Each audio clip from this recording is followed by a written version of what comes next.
Major update in furious row over road named after Andrew Mountbatten Windsor. Prince Andrew Way in Carrickfergus was named in 1986 to mark Andrew's wedding to Sarah Ferguson, but the disgraced former royal has since been stripped of his titles. A council in Northern Ireland has agreed to start the process to rename a street that was named after Andrew Mountbatten Windsor.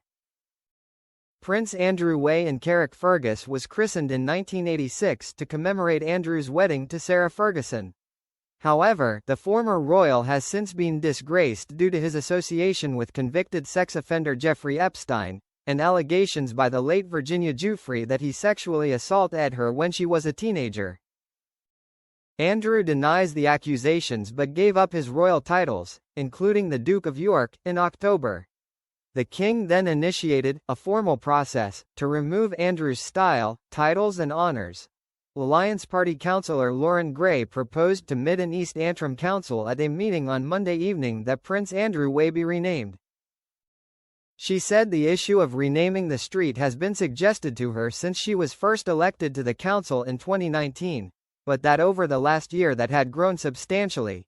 She has proposed that the street be renamed while retaining the link to the royal family, with Queen Elizabeth II a fitting tribute to the late monarch.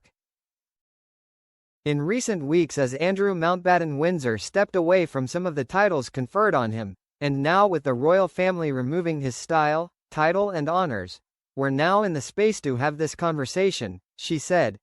Certainly with the level of public comment locally, it would seem we are long overdue in looking at what it would take to make this change. Carrickfergus has a long connection with the royal family, and when I tabled this motion, it was with the idea of honoring a long-serving monarch, a strong female leader in a male-dominated world. Since then many conversations have taken place, online and across different community settings, and what is absolutely clear is that the people of Carrickfergus deserve to have a say in how we progress this going forward. The motion was seconded by Alliance councillor Aaron Skinner and received unanimous support from all parties on the council, including the DUP, UUP, TU Van Sinn Féin. Officials are now expected to prepare a report for councillors regarding the street renaming, which will outline how residents of Carrickfergus can participate in a public consultation on the matter.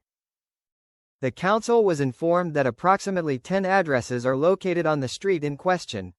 The authority's interim chief executive Valerie Watts warned that no existing council policy covers street name changes, and while achievable, the process is complex.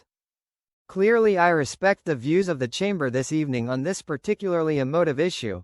However, what I do need to advise members is that there is no council policy for changing the name of a street, and it's not just straightforward, she said. Residents absolutely need to be consulted because it can have far-reaching implications for them, such as changing your address for your bank account, credit cards, driver's license, utility bills, etc. However, it can be done and council do have the power to change street names. She explained that other agencies, including Royal Mail, would need to be consulted, with council staff conducting a thorough investigation into requirements before presenting a comprehensive report back to the council. Ms. Gray responded, "I think we're aware of the process that this will take. I think the important thing here tonight is that we're taking that step forward to empower the officers and the staff team to look at how we can make this happen."